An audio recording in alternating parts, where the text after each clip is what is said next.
L'expédition avançait sur Montmarch.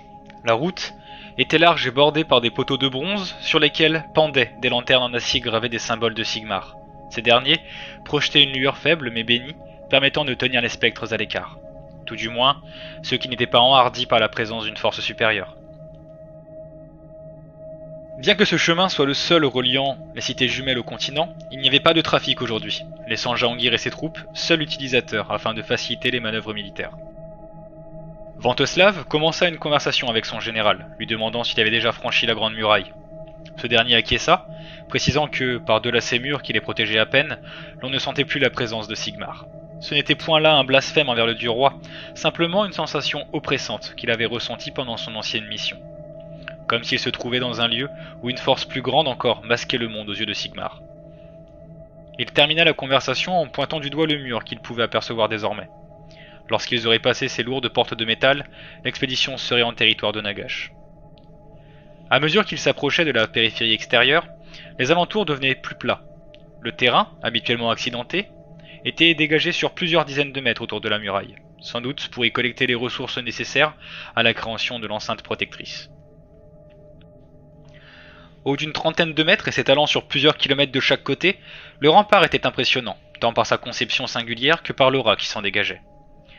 Des hautes tours de surveillance étaient espacées tous les 15 mètres. Les archers patrouillaient sans arrêt, et au centre de cette merveille se trouvait la porte principale. Véritable colosse d'acier, haute d'une dizaine de mètres de haut et d'une épaisseur de plus de 5 mètres, la porte était entièrement gravée d'une représentation de Galmaraz, le marteau légendaire de Sigmar, entièrement recouvert de feuilles d'or. Le contraste entre le froid et la tristesse de la pierre, et la beauté et la chaleur qui se dégageaient de l'œuvre, suffisait à enhardir les âmes se préparant au grand saut. Venteslav ne fit pas exception, restant ébahi devant la structure. Il se dit que dans tous les royaumes mortels, il n'y avait rien qui puisse passer sa défense.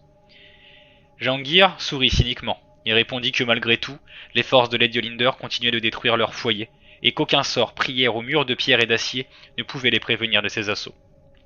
Leur conversation continua pendant un moment, aboutissant sur l'évidence. Si les cités jumelles voulaient avoir un futur, s'ils voulaient que leurs enfants connaissent autre chose que la peur et la mort, ils devaient briser ce cycle infernal en terrassant la mortarque du deuil. Le bruit sourd et continu des portes qui s'ouvraient interrompit toutes les conversations. Seul son brisant le silence, des centaines d'yeux regardèrent avec respect et crainte l'image qui s'offrait à présent devant l'expédition. Devant eux, la Montmarch descendait jusqu'au pont qui traversait la mer des larmes et qui recouvrait maintenant la majeure partie de Belvegrod. Lorsque l'ancienne cité a été partiellement vidée par les Stormcast, seules les parties les plus surélevées furent sauvées, et où se dressaient à présent les cités jumelles. Le reste de ce joyau de Shaish restait couvert par les flots, imbibé par la mort et la désolation, comme un rappel constant de ce qui s'était passé. Les lieux étaient couverts par un brouillard oppressant.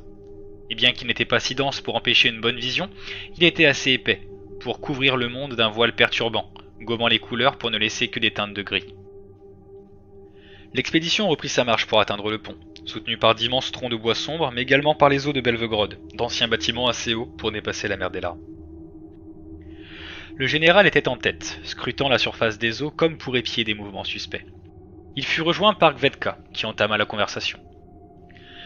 Selon les écrits du phare, le cataclysme se réduit à la colère de Lady Olynder, créant la déferlante par ses propres larmes, bien qu'il soit également probable que la mortarque soit une création bien plus récente de Nagash. Jahangir secoua la tête et regarda droit devant lui. Il souligna à la jeune femme que si la magie permettait aux siens de lire l'avenir, il était fort possible pour un être aussi puissant que Lady Olynder d'agir sur le passé. Kvetka resta sans voix, dubitative, avant que Jahangir ne reprenne en accentuant la probabilité de la chose. Il n'était jamais bon de sous-estimer son adversaire. Cependant, Kvetka ne voulait rien entendre. Elle précisa même qu'il ne fallait pas sous-estimer leur propre force. Elle lui réexpliqua encore ce qu'elle avait lu dans les divinations, ce que les érudits avaient étudié et ce qu'ils avaient prédit. Il n'y avait pas d'erreur possible. Jahangir était l'élu, et il renverserait la Lady Olynder. Le débat continua quelques minutes encore, avant que le général ne renvoie la jeune femme auprès des érudits. Si le danger devait arriver, ça serait probablement à l'avant, où il n'y avait pas de place pour les individus ne sachant pas se défendre. Jahangir sentit la fierté de Kvetka en prendre un coup, mais c'était pour son bien. Il avait à sa charge plus de 300 âmes, et même s'ils savaient tous qu'ils risquaient leur vie, ce n'était pas une raison pour prendre des risques inconsidérés. C'était un point qui dérangeait le général de la coalition, qui avait la sensation que les érudits et les mages n'avaient pas saisi la gravité de l'expédition. Persuadé que leur prophétie allait se réaliser et que l'histoire était déjà écrite, Gvedka, comme ses comparses, ne semblait pas avoir conscience du danger. Venteslav, qui avait assisté à la scène sans dire un mot, s'approcha. Jahangir et lui eurent un petit sourire en regardant la jeune femme passer au travers les rangs des soldats. Le général dit « Elle est si confiante dans la véracité de leur prophétie qu'elle en a oublié un vieux proverbe chaïchien. Seul le passé reste inchangé, et seuls les morts connaissent la longueur de leur journée. » L'expédition avançait à une allure précautionneuse. Cela faisait maintenant près d'1 kilomètre qu'ils arpentaient la pierre usée et recyclée qui composait le pont, les amenant au continent. De chaque côté s'étendait la mer des Larmes, recouvrant l'ancienne Belvegrod. Le mur qui protégeait l'enceinte des cités jumelles n'était plus visible depuis un moment déjà, plongeant la procession dans une avancée intemporelle, entourée par cette même brune grisâtre qui semblait glaner toute la vie qui les entourait. Malgré les conseils des lieutenants et des prêtres guerriers, les soldats ne pouvaient s'empêcher de regarder par-dessus les murs du pont pour avoir un aperçu de la cité noyée, et cette dernière les regardait en retour, avec ses rues couvertes de boue et les vestiges de ses bâtiments teintés de mousse. Parfois, ils pouvaient voir une tour, un clocher, ou les restes d'une bâtisse assez grande pour se tenir en dehors des eaux troubles. Les hommes ne pouvaient réprimer un frisson. Peur, angoisse et incertitude se mêlaient à l'air moite, renforçant la sensation de froid qui se dégageait de la situation. Jahangir sentit également ce changement de morale parmi ses hommes. Venteslav à ses côtés n'était pas si différent, serrant sa Wolfbloom, cette plante réputée chez les Reclaimed, pour tenir les esprits éloignés. Un rapide coup d'œil sur sa garde rapprochée, 40 soldats provenant de Westreach et Eastdale, et il se rendit compte qu'ils étaient dans le même état. Le général s'éclaircit alors la gorge, comme pour attirer l'attention, et prononça d'une voix assez forte pour être entendu par ses hommes tout en restant assez subtil pour ne pas que ce soit évident. Il dit à Venteslav. Certaines traditions sont fondées sur des faits, Venteslav. Il serait idiot de toutes les écarter sans réfléchir. Plusieurs de mes patrouilles, dans la Toonwatch, ont éparpillé du riz ou du sable, et je n'ai jamais vu un Nighthaunt ralentir. Par contre, ce que j'ai vu, c'est un talisman de Wolfbloom rayonner au contact d'un chêne rasp, repoussant ses assauts. J'ai entendu des litanies capables de faire fuir les spectres. Jahangir posa sa main sur le pommeau de son épée. Il regarda Venteslav pour finir. Mais le meilleur moyen d'en finir avec ces esprits reste nos épées bénies par Sigmar et un cœur empli de courage. La peur est le nectar dont les Nighthaunt se délectent et se renforcent. Leur refusez cette force et vous avez déjà fait la moitié du chemin pour les abattre. La foi et les coutumes ne peuvent pas vous aider si vous êtes déjà recroquevillé à l'intérieur de votre corps. Le second en chef hocha la tête, bien conscient que ce discours était plus pour leurs hommes que pour lui-même. Jahangir termina en lui disant de rester vigilant. Venteslav lui demanda s'il s'attendait à une attaque et le général lui répondit simplement qu'il devait s'attendre à l'inévitable. Une attaque des Nighthaunt au moment où il serait le moins préparé. Si la Lady avait déjà attenté à sa vie dans les ruines, il n'y avait aucune raison pour qu'elle ne retente pas sa chance en dehors des cités jumelles. Jahangir jugeait la distance qui les séparait de cette masse noirâtre qu'il identifia comme étant le rivage. S'il maintenait cette allure, il devait y arriver assez rapidement. C'est alors qu'une lumière attira l'attention du général. À la surface de l'eau, plusieurs amas de lumière semblaient danser. Et si ce n'était la sensation désagréable qu'il s'en dégageait, Jahangir aurait pu croire que c'était de simples feux follets. Cependant, une sensation angoissante lui saisit les tripes lorsqu'il remarqua plusieurs de ces lumières avancer à vive allure dans leur direction. Venteslav, prévient le reste de la colonne. Dis-leur d'être prêts pour une embuscade. Un simple regard vers le visage de Jahangir suffisait à comprendre que ce n'était ni un exercice ni une manœuvre beaucoup trop précautionneuse. Très vite, les soldats se mirent en position, boucliers sacrés en avant, pour créer un véritable rempart humain pour contrer cette menace inconnue. Jahangir gardait un œil sur ces lumières. Individuellement, elles n'étaient pas plus grandes qu'un ongle, mais à mesure qu'elles s'approchaient du pont, s'entrechoquant et s'englobant au passage, elles devenaient de plus en plus larges, de plus en plus grosses, de plus en plus vibrantes. Les lumières devinrent une, et elle s'arrêta sur le clocher d'un temple enfoui, masse difforme, noire, perdue dans les eaux. La lumière devint de plus en plus puissante, tandis que le dernier feu follet venait s'y greffer. Les projections qui s'en échappaient frappaient les hommes de plein fouet, comme une attaque physique, brisant le moral des troupes et emplissant d'un profond sentiment de désespoir. Les plus sinistres souvenirs de Jahangir refirent surface tout d'un coup, et comme pour y répondre, la lumière gagna en intensité et prit une forme plus distincte. Toujours aussi rayonnante, on pouvait à présent y distinguer la forme d'une femme flétrie, drapée d'une volupte gazeuse, son visage masqué par un voile flottant. Malgré que ses yeux soient cachés, Jahangir put sentir toute l'intensité de son regard. Une hostilité morne, à la fois maléfique et lasse, une haine sans remords que le temps ne saurait apaiser. Sous le voile, des larmes rouges carmin, brillant comme des rubis au milieu du brouillard, coulaient et tachaient sa robe pâle. Lady Olinder, la mortarque du deuil en personne, se manifesta. Elle ne voulait pas laisser la destruction de Jahangir à ses mignons. Non, elle était venue s'assurer elle-même de sa disparition. Pendant plusieurs minutes, un silence de mort régna sur l'expédition, tous les yeux étant rivés sur la mortarque, les cris d'angoisse coincés dans la gorge du plus brave des guerriers jusqu'au plus humble des suivants. Préparée à combattre des légions de la mort, la troupe des cités jumelles restait choquée, sans voix, face à Lady Olinder, aux portes mêmes de leur cité. Un cri brisa toutefois le silence. « Sigmar !» Jahangir s'égosilla, pionchant dans tout son courage pour arracher ce simple mot de sa gorge suffocante. Jamais une action aussi simple ne lui avait coûté autant d'énergie. Se concentrant entièrement sur le dieu roi, Jahangir puisait dans ses réserves pour résister à l'aura de la Lady, qui posait sur lui un regard voilé empli de haine qu'il sentit sur son corps comme s'il rongeait sa peau. Les hommes qui l'accompagnaient n'avaient pas tous cette résolution.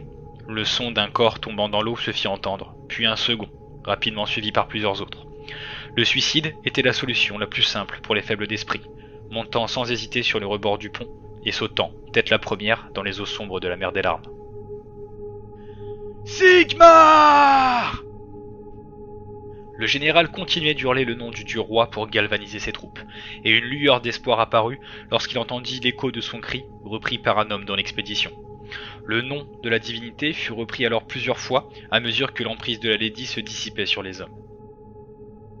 Une petite victoire pour les forces des cités jumelles. Les archers bandèrent leurs arcs et tirèrent une nuée de flèches en direction du clocher. Les magiciens incantèrent rapidement des sorts et des sphères de feu, des éclairs de lumière et des boules de roche en fusion fusèrent à leur tour en direction de la mortarque qui, sans un mouvement, brisa toutes les attaques par la seule force de ces deux banshees qui tournaient autour d'elle. Des cris de frustration et des complaintes violentes s'élevèrent des forces de Jahangir. La première riposte venait d'échouer. Ayez foi en Sigmar, soldats, trouvez le courage dans votre cause, n'oubliez pas la raison de votre combat, et qui vous sauverait en affrontant ce mal. Les hommes répondirent en chœur à l'appel de leur chef, poussant un hurlement pour montrer leur détermination. Même dans la peur, ils affronteraient et triompheraient de Lady Olinder. Cependant, leur clameur n'était pas le seul son qui résonnait à présent. Provenant des profondeurs de la mer des larmes, le son des cloches de Belvegrod se fit entendre. D'abord étouffé, puis de plus en plus fort, le son résonna au travers la mer jusque dans le pont, ayant l'effet d'un tremblement de terre. Les animaux paniquèrent, se libérant de leurs contraintes dans une ruée bestiale, et se jetèrent du pont en brisant sur le passage des barrières de pierre. Ensuite, le ciel se couvrit de manière surnaturelle, comme si le soleil lui-même cherchait refuge derrière les nuages. Le froid envahit les lieux, changeant le souffle en gel. Le son de cloche continuait de plus belle, chaque coup résonnant plus fort que le précédent. Puis, une douzaine d'autres cloches se mêlèrent à l'appel, propageant la cacophonie cauchemardesque dans une large portion de la cité noyée. Jahangir pouvait voir, émergeant des eaux troubles de la mer des larmes, des linceuls en lambeaux noirs, recouvrant des formes squelettiques. La Légion de la peur, conjurée des catacombes et des caveaux de Belvegrod, invoquée par la mortarque du deuil, venait de faire surface. Gardant son sang-froid, Jahangir ordonna à ses hommes de se préparer à tirer dès que les spectres surgiraient de l'eau. Mais certains perdirent patience et tirèrent trop tôt, leurs flèches inutiles se figeant dans les eaux sombres. La plupart maintinrent leur position, et une volée de flèches s'abattit sur les hordes spectrales dès lors qu'ils commencèrent leur ascension du pont. Chaque flèche avait son fût gravé d'une prière provenant du sacré Liber Sigmar. Chaque pointe fut trempée dans de l'eau bénite lorsqu'elle fut forgée, et en touchant les Nighthaunts, ces derniers s'évaporaient, ne laissant derrière eux qu'un résidu noirâtre à la surface des eaux. De leur côté, les sorciers et les prêtres ajoutèrent leur magie à la bataille, et des flèches de feu, des colonnes de lumière et autres éclairs vinrent frapper les Shenrasp, infligeant la colère divine de Sigmar aux forces de la mort. Des centaines de Shenrasp périrent alors même qu'ils quittèrent les eaux sombres, mais ce n'était qu'une infime fraction des forces qu'avait déployées Lady Olinder.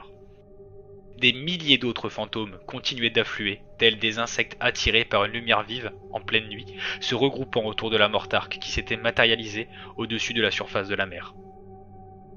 D'un geste de main squelettique, Lady Olinder projeta une vague immense s'écraser sur le pont. L'eau gelée éclaboussa Jahangir qui détourna le regard.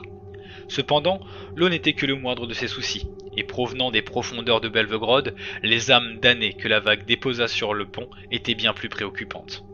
Des hommes et des femmes, des vieillards comme des enfants, des nobles et des roturiers, toutes ces âmes arboraient le même faciès teinté d'un voile d'angoisse, de peur et de désespoir. La grande foule des âmes torturées, écrasées sous le poids du cataclysme. Jahangir sut au plus profond de lui-même qui étaient ces gens, son peuple d'autrefois qui tenta d'échapper à la grande vague. Des larmes lui montèrent aux yeux, tandis qu'il sentit leur angoisse. Cependant, devant cette foule horrifiée et horrifique, se dressait un cavalier, un noble élégant en armure montée sur un cheval bardé. Ses yeux étaient compassion, sa posture, noblesse.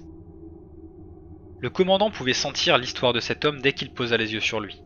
L'histoire du héros de Belvegrod qui aurait pu s'échapper de la cité pendant la catastrophe, mais qui revint en arrière, cherchant à sauver le plus de monde possible. Encore et encore, le cavalier retournait en enfer pour tenter de sauver des âmes de moins en moins nombreuses jusqu'à ce qu'il revint seul. Seul, il mourut dans un ultime et futile effort. Jahangir sentit une sympathie pernicieuse pour le héros et le doute s'immisça en lui. Pourquoi devrait-il mourir pour une cause vaine? Pourquoi devait-il risquer sa vie pour sauver celle des autres? Non. Jahangir prononça ce mot avec conviction. Il regarda le spectre dans les yeux et continua. Je ne suis pas comme toi. Le visage du spectre, noble et raffiné, disparut lorsque Jahangir le rejeta. En une fraction de seconde, la totalité de la foule présente sur le pont se métamorphosa. La chair devint ossement, les visages devinrent des crânes grimaçants, et les vêtements des guenilles vaporeuses. Le cavalier sur son cheval avait maintenant l'apparence d'un corps pourrissant en armure noire. Son étalon se délabra pour devenir une chose ignoble dont les sabots crachaient une fumée noire. Le cavalier baissa la tête vers le commandant et sa mâchoire décharnée s'ouvrit comme pour adresser un défi à Jahangir, et son destrier partit au grand galop vers sa proie. Le long du pont, des fantômes surgirent, emboîtant le pas de leur champion dans un assaut général. Les lances, les épées et les boucliers des hommes encaissèrent les attaques des morts comme ils le pouvaient, mais tout ceci était inefficace contre le cavalier de l'Apocalypse qui fendait leur rang à grande vitesse. Le Knight of Shroud n'avait pas d'égal sur ce champ de bataille. 2 hommes furent littéralement écrasés par les sabots fumants, et un autre fut empalé au bout de la lance du champion des damnés. Le cavalier leva sa victime dans les airs, transperçant son âme sans toucher sa chair, et l'utilisa comme d'une arme pour repousser les autres guerriers qui se dressaient entre lui et sa cible Jahangir. Dans cette brèche venaient s'agglutiner des chaînes raspes, réduisant les forces des hommes en charpie. La mort était maintenant partout, assaillant les forces des cités jumelles de part en part. Pour chaque damné qui tombe, un autre pouvait le remplacer. Le commandant ne pouvait accorder plus d'attention à la bataille, puisque le dernier cordon de sa garde venait de tomber face au Knight of Shroud. Ce dernier réitéra son défi, en jetant le corps du soldat sans vie embroché sur sa lance aux pieds de son général. L'âme du défunt quitta son corps, tandis que ce dernier flétrissait rapidement pour se changer en poussière. Jahangir leva son épée et bondit en avant pour engager le combat. L'épée enchantée traversa la lance, la changeant en fumée, et termina sa course dans la nuque du destrier infernal. Ce dernier se cambra dans un dernier soubresaut, tentant de piétiner Jahangir, qui esquiva d'une roulade sur le côté pour achever la bête informe d'un coup d'estoc dans la poitrine. L'essence de la créature se consuma en un nuage de fumée, duquel ressortit le Knight of Shroud. Ce dernier vola au-dessus de Jahangir pour se poser derrière lui, sa lance étant maintenant remplacée par une immense épée à double tranchant. Une fois encore, le commandant pouvait sentir dans son esprit la présence malfaisante des Nighthounds cherchant à saper sa volonté, mais il tenait bon. À ce moment, il sentit la réelle histoire de ce monstre et regretta toute l'empathie qu'il eut à son égard. Le cavalier n'avait rien d'un héros, ni même d'un chevalier. Il ne cherchait pas à sauver des vies par altruisme, mais seulement pour agrandir sa propre renommée. Et lorsqu'il comprit qu'il ne pourrait capitaliser sur ses bonnes actions, il abandonna ceux qui le suivaient en quête de salvation. Les rues de Belvegrod furent pavées des cadavres qu'il piétina dans sa dernière tentative d'échapper à la mort. Là encore, Jahangir sentit une présence dans son esprit, lui susurrant qu'il était tout comme ce chevalier en son temps. Jahangir ne cherchait-il pas simplement à gonfler son ego en s'agrippant à ce titre de héros? Un homme assez arrogant pour laisser les autres lui attribuer le titre élu, destiné à les sauver? Ces questions lui brouillèrent l'esprit, et un sentiment de désespoir l'envahit. Dépose ta lame, embrasse la fatalité. Jehangir parvint à regagner ses sens juste à temps pour parer l'épée du Knight of Shroud. Ce dernier fut surpris, ne s'attendant pas à une résistance de la part de son adversaire. Sa lame éthérée ne pouvait pas traverser l'épée enchantée du général. « Je ne suis pas comme toi !» Jehangir repoussa le spectre d'une attaque et du coin de l'œil aperçut Lady Olynder voler au-dessus de sa horde. Il savait que ses pensées macabres émanaient de sa présence. De rage, il hurla dans sa direction qu'il ne serait jamais comme ce monstre qui avait tourné le dos à son peuple. « Général, attention !» L'un des hommes de Jehangir le poussa et se plaça entre lui et le Knight of Shroud, qui découpa en deux ce péon qui osait s'opposer à lui. Une gerbe de sang émana de ce corps scindé et éclaboussa Jehangir, honteux et enragé par la mort de son subalterne. Le Knight of Shroud fonça sur l'ex-commandant de la Tomb Watch et lança une attaque horizontale que Jehangir esquiva en se baissant avant de riposter. L'armure de son adversaire vola en éclats sous l'impact de sa lame enchantée, et le fantôme répliqua de plus belle. Son épée trouva cette fois son adversaire, mais ne parvint pas à traverser l'armure bénite de Jehangir, qui sentit l'étreinte glacée de l'acier éthéré sur son âme. Avant que le Knight of Shroud n'ait le temps de lancer une autre attaque, la lame enchantée trouva le chemin de la gorge du spectre, et lui découpa la tête. L'essence du Nightone se dispersa, tandis que le corps fantomatique tomba sur le sol. Jehangir avait le souffle court, mais la bataille n'était pas terminée. Il reporta son attention sur ses hommes, qui n'étaient maintenant plus qu'une poignée près de lui, à lutter encore avec vigueur contre les attaques incessantes des morts. Le reste de l'expédition ne faisait guère mieux. Tentant de récupérer un semblant de cohésion, Jehangir hurla des ordres et ses troupes se reformèrent autour de lui.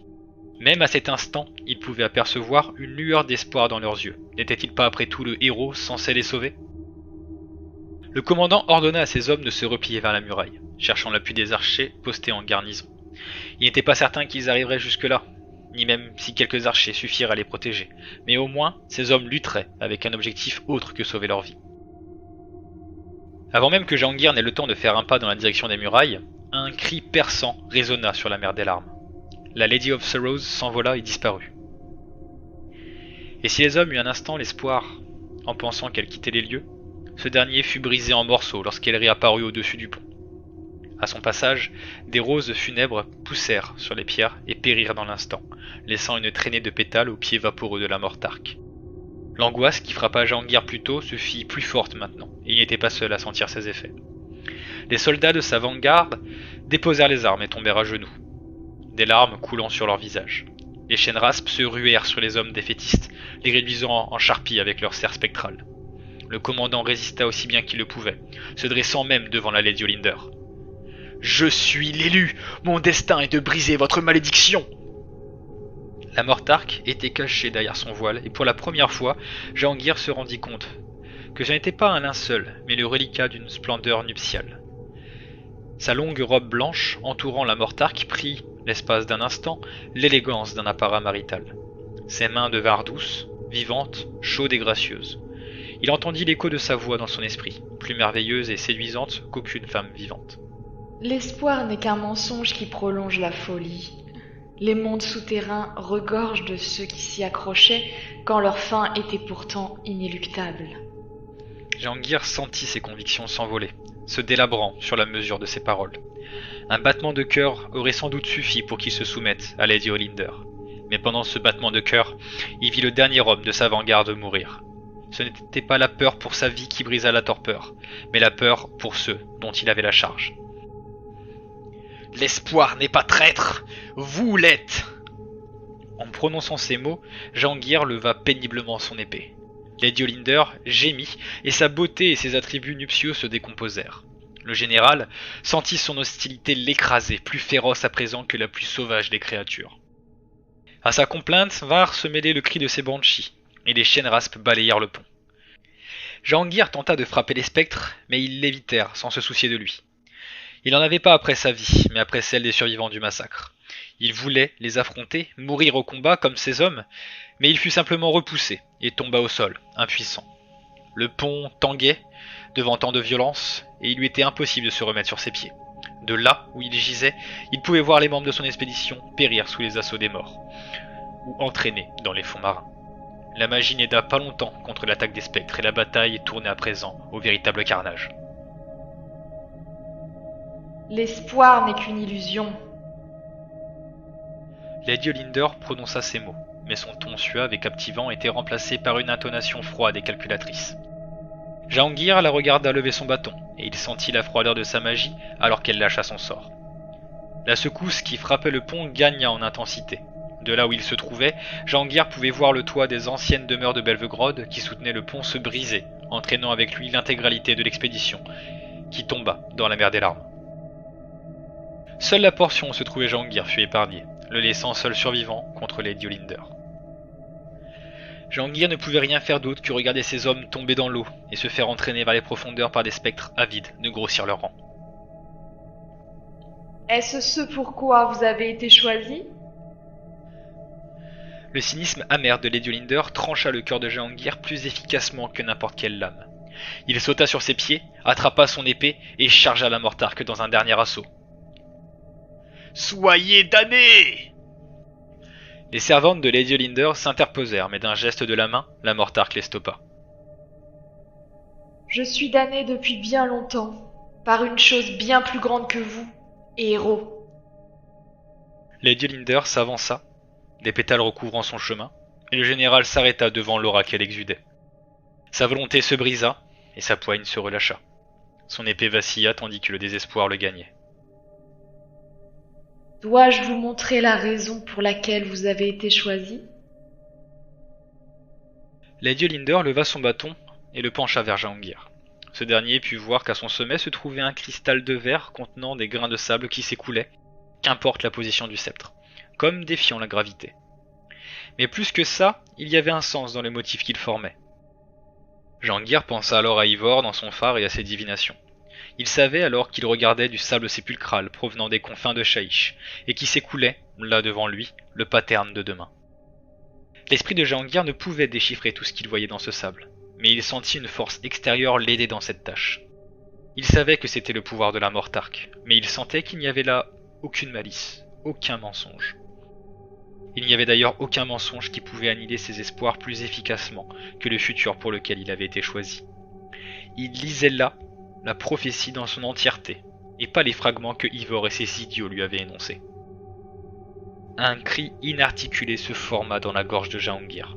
Sa lame quitta ses mains alors qu'il se retourna, prenant la fuite. Devant lui se dressait maintenant le néant, le bord du précipice qu'offrait ce pont brisé.